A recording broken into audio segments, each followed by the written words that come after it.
నాకు గత 2 సంవత్సరాల నుంచి ఈ ఎంఈఓ గారు ఇక్కడ ఉన్న చిలకలూరుపేట ఎంఈఓ గారు అనేటువంటి ఎంఈఓ 1 కే లక్ష్మి అనేటువంటి మేడం గారు మాకు డీడీఓ అవేను.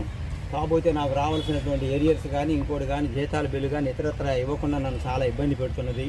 గతంలో కూడా 5 నెలలు జీతం దానికి డబ్బులు తీసుకొని కూడా పంపిస్తానని చెప్పి సగమే ఇచ్చెగ్గొట్టింది. ఆ తర్వాత నేనే యూనియన్ ద్వారా ప్రొసీడ్ అయ్యి వాళ్ళందరికీ చెప్పి ఆ తర్వాత వాళ్ళ చేత వీళ్ళ చేత ఎవరు చెప్పినా ఇస్తానన్నది ఇవ్వలేదు. ఇద్దరు ఎంఈఓల చేత చెప్పించాను, తర్వాత యూనియన్ చేత చెప్పించాను, చివరికి ఎస్టీఓ గారి చేత చెప్పించాను. చెప్పిన అదిగో ఇదిగోండి కాలం గడిపింది.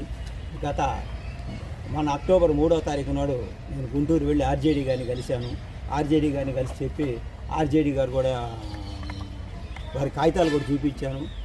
ప్రొసీడింగ్స్ ఇచ్చింది, జీతాల బిల్లు శాంక్షన్ చేసింది, అందులో సగమే ఇచ్చిందంటే తర్వాత నెలలో ఇట్లా నన్ను ఇబ్బంది పెట్టిందంటే ఆయన ఫోన్ చేస్తే రెక్లెస్గా మాట్లాడితే తర్వాత వారు గట్టిగా ఇచ్చారు. ఆ తర్వాత వారు కాగితం మీద రాసి ఇచ్చి ఏడీ గారు అంటే ఆయన ఏడీ గారిని పక్కన ఉన్నారు ఆయనకి ఇచ్చారు. ఆయన కూడా ఫోన్ చేసి చెప్పారు. తర్వాత నేను పోయి అడిగితే ఇచ్చారు. ఆ తర్వాత నాకు దానికి మళ్ళీ ఇచ్చిన దానికి కూడా మళ్ళీ డబ్బులు ఇవ్వాల్సింది కాల్ చేసి 20,000 లంచం అడిగింది. దానికి కూడా ఇచ్చాను. ఇప్పుడు నాకు పెన్షన్ రావాలి 8 లక్షల చిల్లర.